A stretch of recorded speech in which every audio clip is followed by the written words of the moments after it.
This is a deck that we've seen Ben play quite a bit across the SCG Tour and Grand Prix circuit. He likes this deck quite a bit. I believe, if memory serves, lost playing for top 8 of Grand Prix Charlotte, hosted by Star City Games earlier this year with Bantel Eldrazi. So this is a deck I know he's very, very familiar with. And you can say the same about Jim Davis at Grixis Delver. Jim, obviously, the captain of Team Metagame Gurus. That means that he works with Kevin Jones. Kevin Jones loves himself from Grixis Delver, has won tournaments with Grixis Delver, and Jim has kind of adopted that deck now. Yes. It's sort of a function of playing in groups where people have habits. Eventually you watch someone who can show you the nuances of the deck and the ins and outs, and over time you can build the same affinity and the same expertise that that person has with the deck just by being in their presence. So how Grixis Delver stands up to this deck, I think that'll be a little bit interesting to see how those things will unfold. Now remember, if Ben Friedman wins this round, lock it up, lock it in. We'll see him in the elimination rounds tomorrow morning. For Jim Davis, if he wins this round, he is in very good shape to head back to another invitational top 8. Very important match here for both of these players. Each player will take a look at their opening hand. And it looks like Ben is going to keep pretty quickly and beyond the play. For Jim, he'll keep, and we are underway here in round number 14 from Atlanta.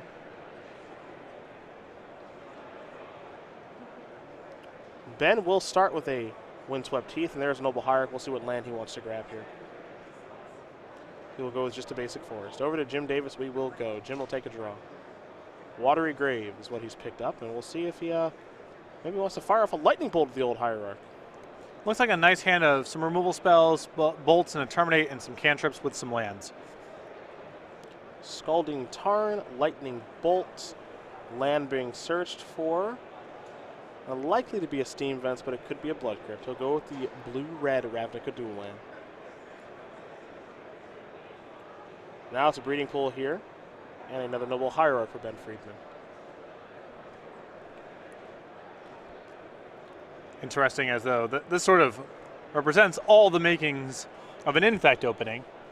Not necessarily one of Bantel Eldrazi, but I'm willing to bet at this point Jim and Ben have been next to each other in enough matches over the course of the Swiss rounds. They're probably familiar with each other's archetypes, if not exact 75. Davis will sacrifice a Scalding Tarn. We're going to see him fall down a little bit lower, get himself a basic island. Down to 16 goes the reigning player's champion.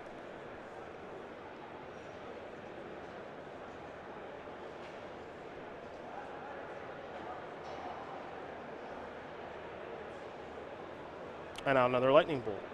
And now Delver's Secrets. Good start here from Jim. Keep pace so far. Looks like Freeman's hand pretty land heavy. Does appear to be that way, as there's a Windswept Heath. Here is a Talisman.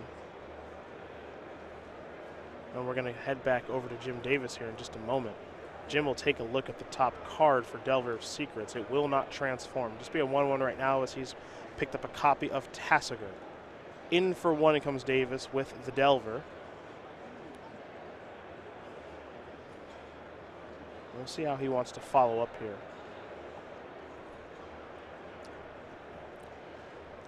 I mean, he has the resources this turn to deploy Tasigur.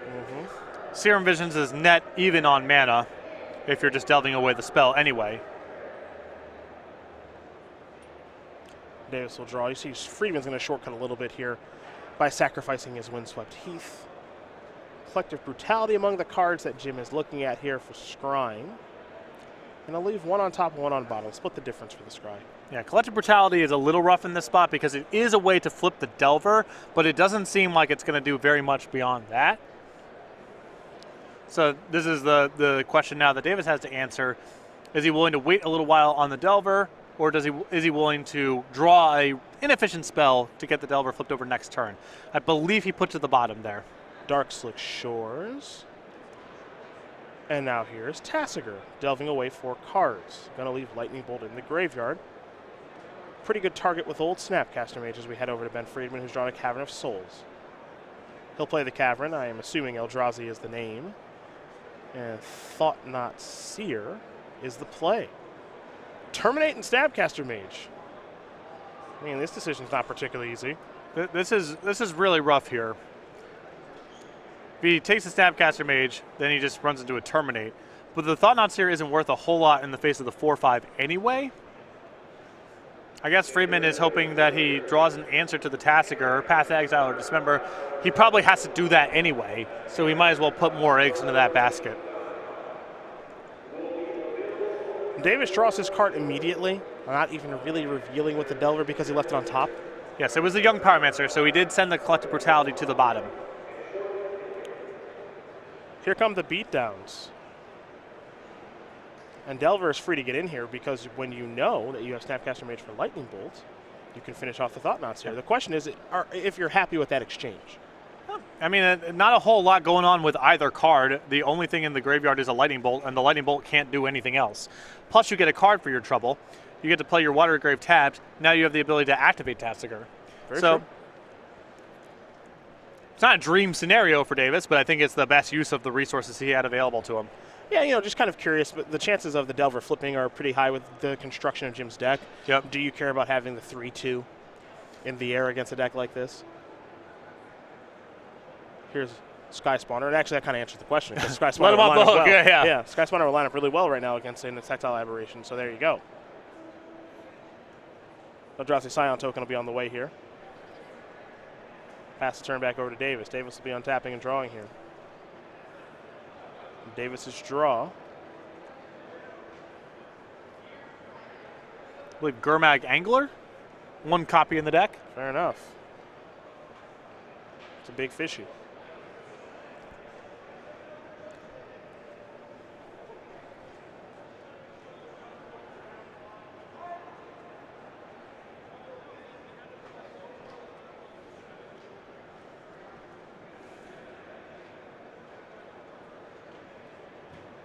Beatdowns.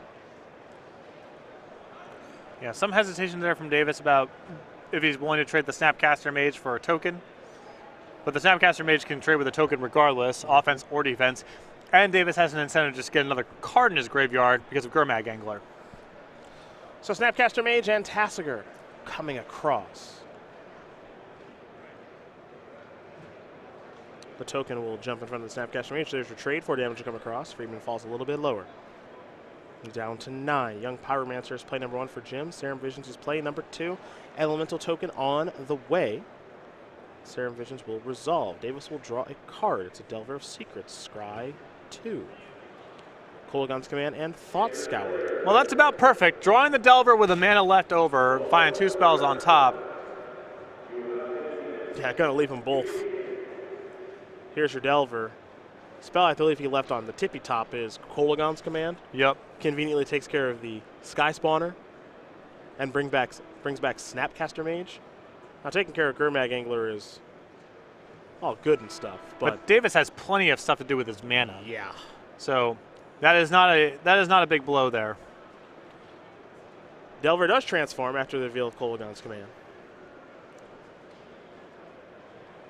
And now he can Kolagon's Command to get the Delver of Secrets back, and he knows there's a Thought Scour on top of his deck as well to flip the following turn. There will be that there. 2 damage over to the Sky Spawner, get back to the Delver of Secrets, make an Elemental token with the Young Pyromancer. This one can't attack, that's why he slides it to the back. Jim making this look pretty easy right now, Patrick. Yes. I mean, Friedman's hand, very land heavy and never really went anywhere, never got any synergies together, and wasn't explosive either. And it doesn't take too much breathing space for Grixis Delver to be able to cobble together this non-stop string of 2-for-1s and removal. This is another one of those spots where Ryan Overturf wishes he was in the booth right now because his deck is humming. Grixis Delver looking very good right now. And Ben Friedman going to concede this game. So Jim Davis, dominant Game 1 performance over Ben Friedman. Grixis Delver looking pretty darn good against Bantel Eldrazi. These moments of the tournament are so stressful. You look at these players combined 23-3 over the weekend. They've done nothing but win. And still nothing is guaranteed, particularly in Davis's spot here. You start losing these games towards the back end when you've had a really, really good weekend, and it stresses you out. Yeah, for sure. Remember GB Charlotte a few years back, I was 14-0 in the Grand Prix and lost a round and thought it's all over. Like this could be where it all collapses. Like these tournaments, it's so hard, especially towards you get towards the back end, and all your matches are tough. It's all against skilled players. These are long tournaments. We've got 3 rounds left. And obviously, as you mentioned, both are in pretty good shape for a top 8 berth, but they're both very good players. They got to get by one each other. Friedman especially because, you know, he could lose this round and the next and take a draw, but you don't know what the pairings are going to look like. You don't know what the tiebreakers are going to look like. It's not a lock until it's a lock, and catastrophe could still happen for either one of these players. Well, we'll take a look at the sideboards here for both players, and we are going to start with Ben Friedman and his 2 Warship, 2 Natural State, 4 Rest in Peace, 2 Grafdigger's Cage, 2 Stubborn Denial, a Disdainful Stroke, and 2 Blessed Alliance. What do we like here from his kind of weird-looking sideboard? So I like the Stubborn Denials. I probably don't like the full 4 copies of Rest in Peace. I think that's too many. But you could talk me into a few of them. And I wouldn't go to Worship in this matchup just because Davis is a deck with Terminates and Snapcaster Mages. He can kill everything. Yes, Grex's Delver struggles with enchantments, but I think that it's just too easy for Davis to keep the battlefield clear. For Jim, 3 Surgical Extractions, 2 Painful Truths, 2 Dispels, and a lot of 1-ups here in Collective Brutality, Magma Spray, Ravenous Trap is its Staticaster, Counter Squall, Vandal Blast, Engineered Explosives, and Desolate Lighthouse. There is not a whole lot to like here, to be honest. A lot of the sideboard, the anti-creature measures, are dedicated towards fighting smaller things. And you see things like Magma Spray, Collective Brutality, Engineer Explosives, really good against cheap creatures, really good against someone trying to flood the battlefield with a lot of cheap stuff. Not really good against Thought-Knot Seer and Drowner of Hope. So I think Davis will sideboard pretty light here. I could see some Dispels coming in if he just assumes Friedman has enough instants in his deck post-board where that card's going to line up the right way. Maybe is it Staticaster if he thinks the Scion and Eldrazi Skyspawn are threatening enough, but the anti-creature measures in his sideboard aren't very good here.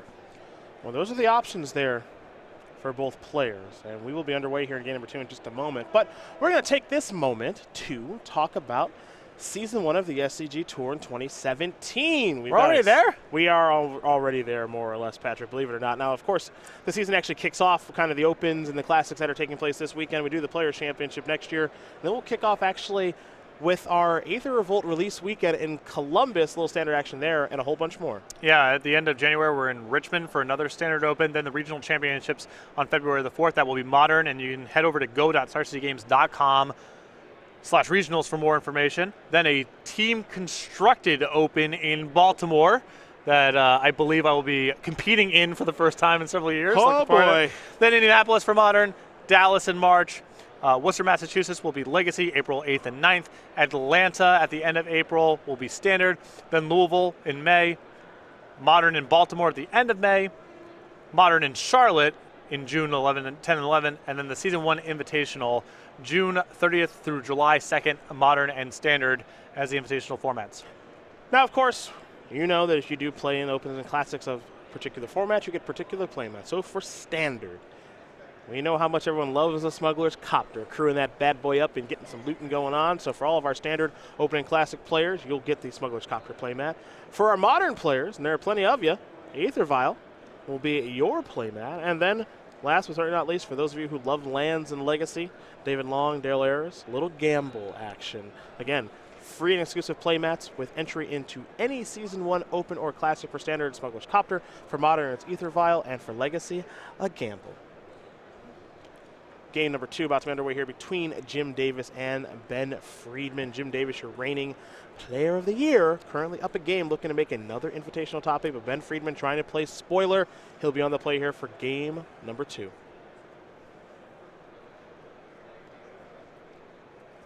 Looks like he will keep. Will Jim? It's a bit of a wince. Is he ever truly happy with his opening hand? Can anyone ever truly be happy with their opening hand?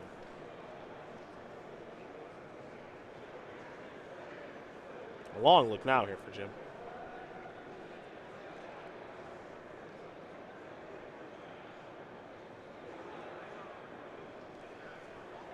Looks like he'll keep. We're underway. Breeding Pool is where Ben Friedman's going to start. Remember, the thing about this Bantel Eldrazi deck is it doesn't pressure you all that much to start. It's got good threats. Yep. To be sure. Some of its best draws are they are pressuring, but the deck is much more about size on the battlefield and utility than it is about raw, power to mana ratios. Polluted Delta here from Jim. Let's see what he's going to search up.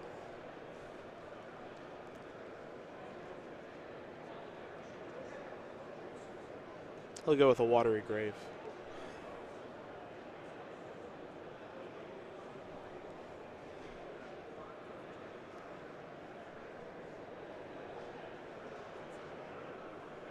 We're going to go back over to Davis now. He'll draw. Snapcaster Mage is what he's picked up. This looks like it might be a Serum Visions, and it is. Draw a card, Young Pyromancer. Now scry 2. Steam Vents and Mountain are headed to the bottom very quickly for Davis. Spire Bluff Canal in hand. Looks like that'll be the land. Pass that turn back over to Friedman. Friedman will draw a card. Picked up a Talisman. I think Davis was contemplating his opening hand there because it was quite heavy on mana, but smoothed out there. Nice to find the Snapcaster Mage off the Serum Vision. Nice to put 2 lands on the bottom as well.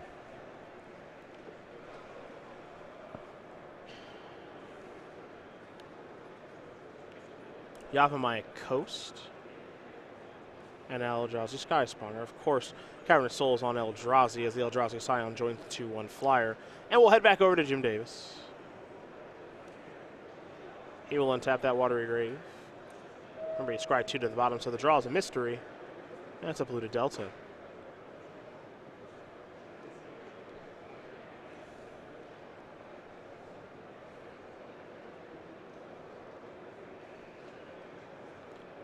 There's a Scalding Tarn. Basic Mountain here for Davis. I believe has a copy of Anger of the Gods in hand, I believe. But he's going to go with the Young Pyromancer, so we will ignore that. I am seeing no copies of Anger in the 75. All right, so this must just be a Lightning Bolt then. My apologies there.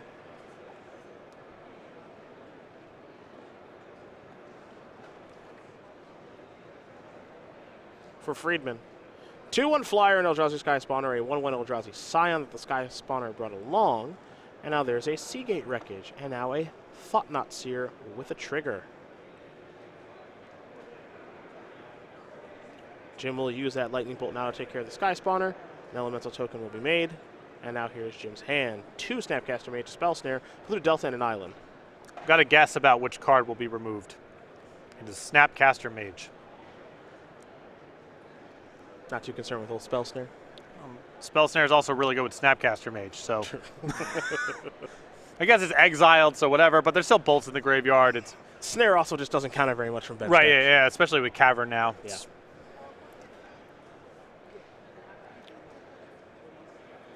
We head back Davis's way. Kolaghan's Command's a pretty nice draw.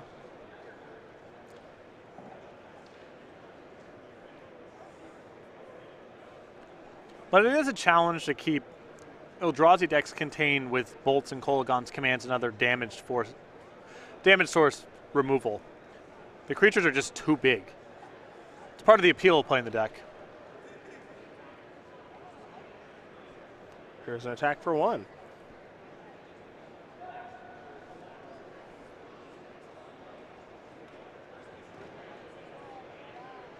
Now, Friedman doesn't want to block with the Thought-Knots here because he knows about Snapcaster plus Bolt. Mm-hmm. So the question is if he was willing to trade off his Scion for an Elemental. It looks like the answer is no. He says, you know what? I'll just take 1. It's fine. Not a big deal. Yep.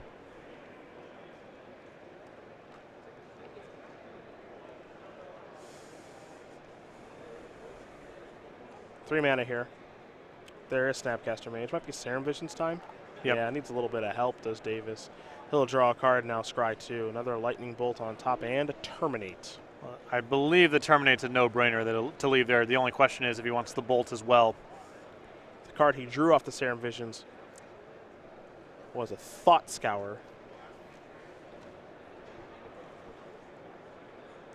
And now Davis will pass the turn back over to Friedman, who will draw. 4 mana again for another Thought-Knot Seer. Fortunately for Davis, the Terminate is on top of his deck. Mm-hmm. Kolaghan's Command, Spell Snare, Thought Scour, Polluted Delta. Kolaghan's Command seems much more impactful. Doesn't necessarily line up against anything very well here, but even just discard a card and get either Young Pyromancer or Snapcaster Mage back down the road seems more important than a cantrip. You know, there's also the fact, too, that Davis does have a Snapcaster Mage on the battlefield. There could be some blocking with that and then get it back. And Yep. Start the loop-de-loop.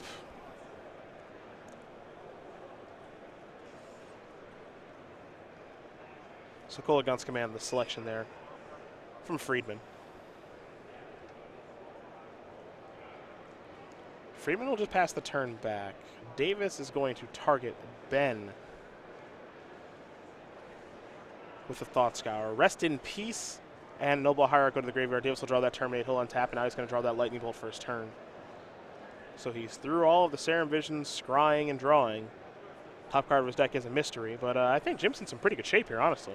It just depends on what the top end looks like here on Friedman's side. Yes, the battlefield is relatively contained here. And there's Terminate. And I guess Davis is going to be gassing back up as he terminates and bolts away these Thought-Knot Seers as well. Mm-hmm. Picked up a Steam Vents there. The thing is, Jim is just free to attack with these 1/1 elemental tokens, and heck, even Snapcaster Mage too, because Lightning Bolt is going to allow him to finish off Thought-Knot Seer and draw a card. Yep. So I love this attack. Friedman going to block Snapcaster Mage. He'll take 3, fall down to 16. We'll see a Lightning Bolt here in just a moment. No elemental token be on the way, so long as Jim doesn't forget the trigger.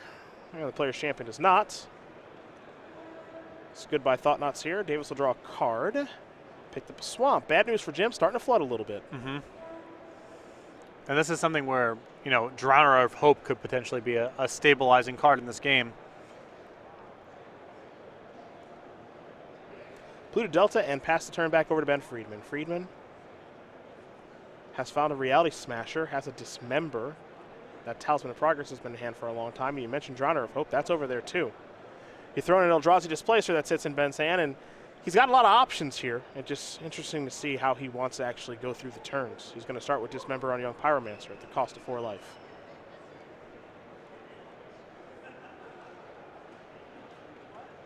Pyromancer down. Displacer in. And Davis will sacrifice Blue to Delta. So, as the board currently looks, Davis does not make a lot of headway by attacking with everything.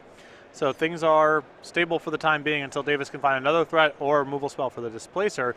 And we know Friedman's hand is rolled up with a lot of other threats. Reality Smasher, Drowner of Hope, a little short on mana to be able to do it.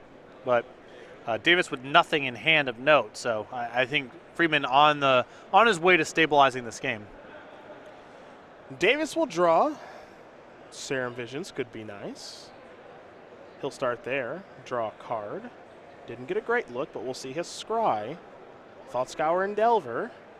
Looks like he drew a land off the Serum Visions.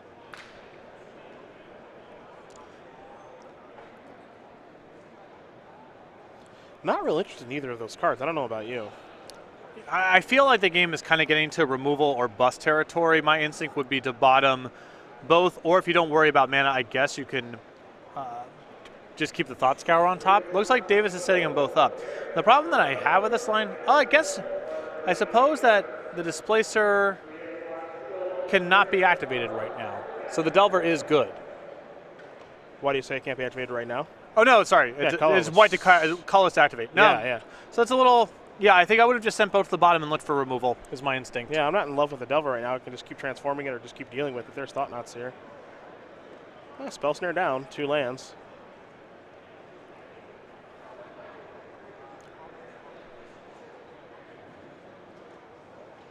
Oh, there's Delver, pass.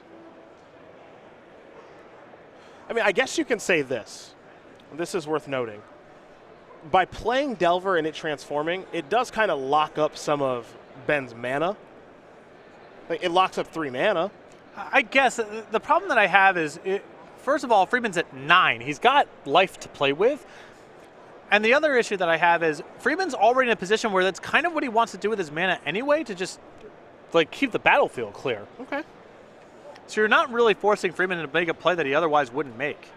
The reveal is Thought Scour. We know that. So that'll be Jim's draw for the turn. You saw Rest in Peace come down. He's going to turn over a couple of cards there. on Ben's library of Thought Scour. Jim has no reason to target himself, so now he's going to come in for 3 in the air. Friedman's going to fall down to 5. 5 is actually an interesting number in a spot like this as well. It means that it doesn't have to be double Lightning Bolt. It can be Lightning Bolt plus Kolaghan's command. Yeah, opens up a little bit.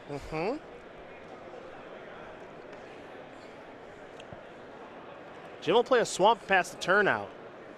We'll go over to Friedman. Yeah, Friedman's in a weird spot right now because he can't really attack, and he's choked up on mana a little bit.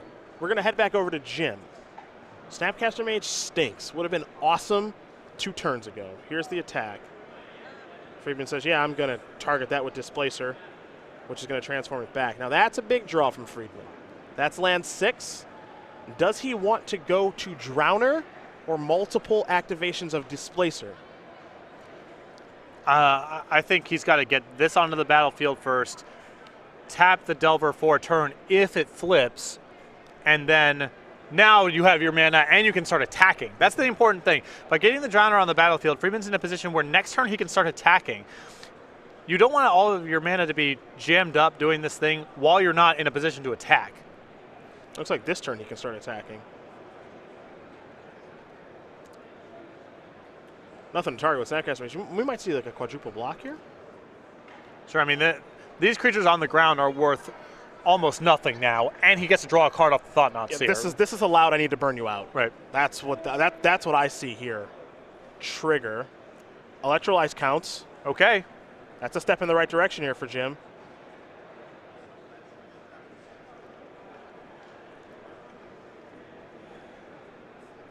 What's interesting is it's really important for Jim not to die on the next turn. Yeah. You know, because this Bantel Eldrazi deck hits pretty hard. Drowner's going to sacrifice an Eldrazi Scion token to shut down the Insectile Aberration. I think you got to pull the trigger here and just try to Electrolyze in the Bolt, right? He doesn't have a graveyard to work with. The Electrolyze doesn't really contain anything else. Is there any reason to do it now? I mean, Freeman's tapped out. Sure. I mean, a little concerned about counter magic, I suppose. Bantel Eldrazi typically doesn't play very much, but it is something to be a little bit wary of. You mentioned you would have brought in Stubborn Denial. Yeah, I mean, there's Blessed Alliance in his sideboard too. Yeah, sure. I just don't know what else you're doing with the Electrolyze. This is what you're doing, right? You have a shot to kill him this turn before he taps out, on taps or whatever? Jim's going to try to. Electrolyze you. Bring him down to 3. Delver, he drew Snapcaster Mage. Boy, that rest in peace has been good. Yep. That would have been easy lethal if he had access to his graveyard. And the fact that he lost a Spell Snare, too. Talisman the draw here for Ben. He's got a Reality Smasher and Eldrazi Displacer, too. Ben is in some real trouble. He's getting close to turning over that corner, but he's struggled. And Davis is at 17. I mean, he's got turns and chump blocks to play with, too. It's an attack for 5. Now, keep in mind, Displacer plus Drowner, that's combo. Yeah. So Ben can really stop Jim from attacking. He can do a really, really nice job of that. He can also potentially stop him from chump blocking, too, which is important here. Ooh, this is kind of cute. Jim going to play Snapcaster Mage now, maybe to try to get into the face of Eldrazi Displacer? I mean, if you can get the Displacer off the battlefield, it becomes pretty easy. Or easier, at least. I don't know if there's a good block to be had here, though, because of Displacer's text. Yeah. If there's a triple block, Ben will just displace the Snapcaster Mage. The other 2 creatures will die. I guess we're going to double block like this. Well, by using this block, what Davis is trying to do here is basically say, if you use 3 mana here, you've only got 3 mana left over to displace on my turn, and if my Delver flips, I only need 1 of them to connect. Well, the plan here for Ben would be displace my Drowner, get 2 Scion tokens, tap them both. But then you're not taking any damage in combat that turn, and that might represent another draw, for Lightning Bolt. Sure. So it kind of works out well for him both ways. He's buying himself time in either event. If Jim is just trying to maximize the number of draws that he can have, I like that. Now, he looked for the top card for Delver. It's not a spell to flip the Delver, so no, he's going to sacrifice a fetch land to draw a different card. I mean, this is really, we're falling into Lightning Bolt or bust territory here. Right, but Jim knew that he was getting to that point turns ago anyway. Correct. So he selected his line, and now he's got to play it through. Time to draw a card for the turn. Tasigur. Jim will go to his attack step. And his Delver is going to be tapped here. Yep. No real attacks with this Delver. Obviously not transformed, but, you know, is there any reason to serve in here for one? I don't think so. That's a Murderous Cut. Never mind. I thought it was a Tasigur. That's different. I think I want to kill Drowner, not Displacer. Yeah, at 11, I think that it's just unlikely your Delvers are. I just want to buy as much time as possible. If the cut here represents another turn, looks like. Yep. What's really tough here is because we know what's in Ben's hand. We know he has another Displacer, so it's probably affecting our decision a little bit. Yeah, definitely. It's a tough call regardless. Yeah.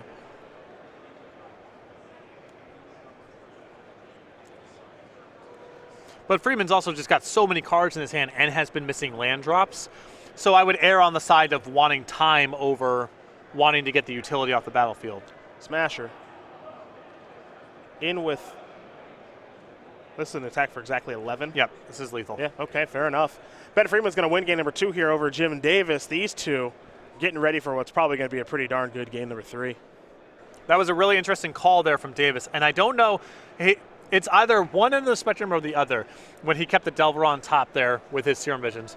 Either one side of it is he thought he could win a straight-up game and that his Delver would be good. That's not where I was at the time.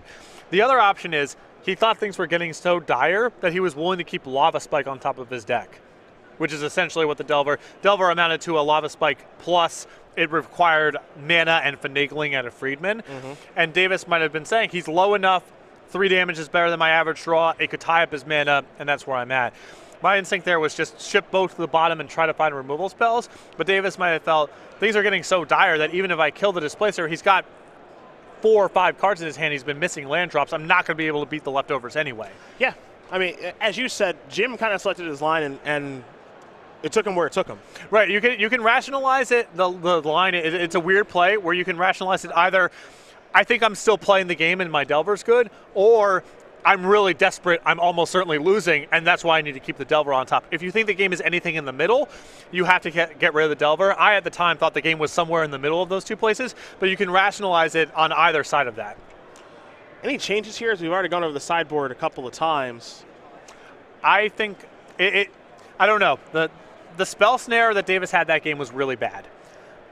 It's possible he respects Rest in Peace so much that he feels like his hands are tied, he has to leave it in, but it may be worth looking at the sideboard there and seeing if there's any way to cut it. The problem was, and I mentioned this before we got to game 2, Davis's sideboard doesn't offer a whole lot to begin with. All of his anti-creature stuff is about containing smaller creatures, not 4/4s and 5/5s.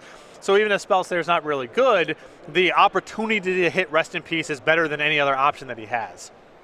Well, we're going to play game number 3 here in just a moment. Jim Davis will be on the play. These players shuffling up and getting ready for that game. So very quickly, we're going to talk about our Commander versus Play mats. Now, we had Commander 2016 edition come out a little bit ago, and you can get some Commander versus Playmats with that, which you see Stephen Green, Jonathan Suarez, Jeremy Knoll, and Justin Parnell play with in the Commander versus videos. Very popular series. We want to thank everyone at home who does watch, and you can order today at go.starcitygames.com/Commander 2016, green, gold, blue, and red. So get ready here for game number 3. Players taking a look at their opening hands. Looks like Davis already taking a mulligan, so we'll take a moment here to learn a little bit more about the player's champion, who is really excited, and I would be too, about trying to defend the title. Well, it's funny the arc that Davis has had, because I know towards the back end of 2015, he was considering hanging it up, and it was time to move on to other things, but won the Players' Championship, then reinvigorated, found the team. He's had a great year. His teammates have had a great year. A former teammate of his has now landed a job at WotC R&D. Yeah, Peter Ingram. In part because of the visibility he accrued on the SCG Tour as well. So Davis went from 1 foot out the door to all in, and he's really been rewarded in 2016. And like you said, I believe he cannot wait for 2 weeks to get an opportunity to defend that title. Yeah, the career arc, as you mentioned, has been such an interesting one. You know, he qualified for the first Players' Championship, really bad tournament. Yeah. He would even admit it. Really bad tournament. Didn't like his deck selection. That tournament is very unforgiving. You know, it's a very small field of 16 players. You've got to be spot on with your play and your deck selection and your read of the metagame. Just did not have a good go of it at all. One of the first 4 players eliminated. Came back. Beautiful metagaming. Yep. Absolutely beautiful metagaming. Very, very good play. Had to get through Brad Nelson, Todd Anderson, Tom Ross, and some of the SCG Tour's very, very best to win that title, and he wants to prove it and do it again in just about 2 weeks. And it's interesting, you know, you're used to being the big fish, you know, and you go to a tournament like the Players' Championship, and someone's got to be the weakest player in the room. Someone's got to be in the bottom 4, and even among players who are very good. And so you have an event like that where you get it handed to you for the first time in probably a really long time, and you got to figure out, am I done with this, or am I going to redouble my efforts? And Davis chose the latter, and he's been really rewarded over the last 2 years for that call. Eldrazi Temple, Breeding Pool, and Noble Hierarch is how Ben Friedman's going to start off this game. Lightning Bolt, Darkslick Shores, and a Spire Bluff Canal is how Jim is going to start his. However, Jim did have to mulligan to 5 this game, and he's not off to a great start. For Ben Friedman, he kept 7. You see he's got a 3rd land here in Brushland. Now he'll play a Rest in Peace to take care of the graveyards, assuming it resolves. And it does not. Spell Snare will take care of that. And that's a big win there for Davis. That Spell Snare really doesn't do a whole lot in the matchup besides counter Rest in Peace, which is a great card to counter. He had the right card at the right time. Reality Smasher through a Cavern of Souls is going to work pretty darn good. Jim did have a Mana Leak lined up, but Cavern of Souls is going to shut that down. Jim might be able to backdoor into a Murderous Cut, so he will start by playing a Thought Scour targeting himself. Draw a card. It is a Mountain. But Murderous Cut on Reality Smasher on 5 cards is a tough way to do it. Yeah, it kind is. of a win-win there for Friedman. Tassiger the draw. Davis also has a copy of Gurmag Angler in hand right now. Yep, one in the list, but it's not a bad spot for Gurmag Angler. Trade straight up. He will go towards the Angler.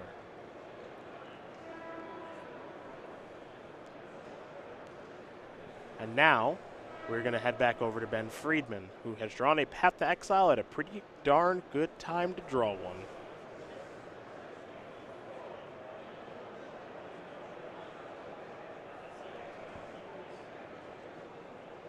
Rest in Peace under consideration here from Friedman. You take a look at his hand, it feels like he has all the pieces as he plays Rest in Peace.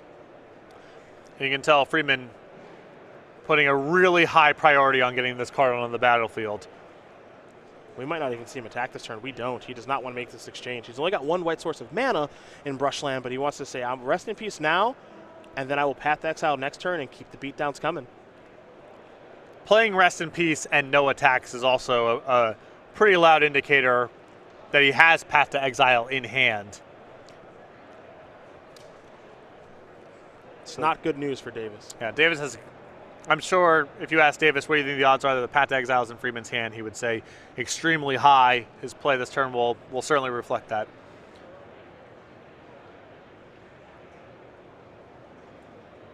Well, I can appreciate that. Can't block with it, it's going to die, Yeah. so might as well attack. If you're assuming that Gurmag Angler is going to die, let's get offensive, get 5 points of damage in. Friedman will draw, picked up a copy of Eldrazi Displacer. Again, this little bottleneck of white mana is interesting. Now Cavern of Souls can't provide the white for the Displacer, so 2 spells in 1 turn can certainly be a thing here. Yeah, Friedman is a little jammed up, and it's interesting both games. It's not like he's been missing land drops necessarily. Just he's playing with 5 and 6 mana spells. He has a activated power that costs 3, and there's only so much mana to go around. All right, we're going to have a Displacer here in just a sec. Yep. Let's do the Cavern, so Mana Leak's not an option. If this Delver flips, we got an interesting game here. Yep. It flips. Jim's on 5 cards, but he can cast his 5 cards. Yes, he can. Freeman is jammed up here. You can see multiple drowners. I mean, if he gets to an untapped mana and gets those drowners to play, things become a lot easier. If he gets the Mana Leak Path, it's a pretty big deal. Yeah. Remember, Path is going to cost Friedman a life, too. Every point might add up here. Might add up for Jim, too. He's thinking about playing Ataxian Probe for alternate mana. A point gets him to 12, and he's potentially getting hit in multiples of 3. But it all matters. Here's Gataxian Probe. He's going to fall down to 8. Path to Exile on Gurmag Angler. The problem here is that Davis is just so likely to die from the attacks plus displacer activations. It's hard to avoid that.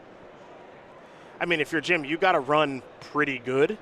So I like leaking this and, hope you draw a bolt.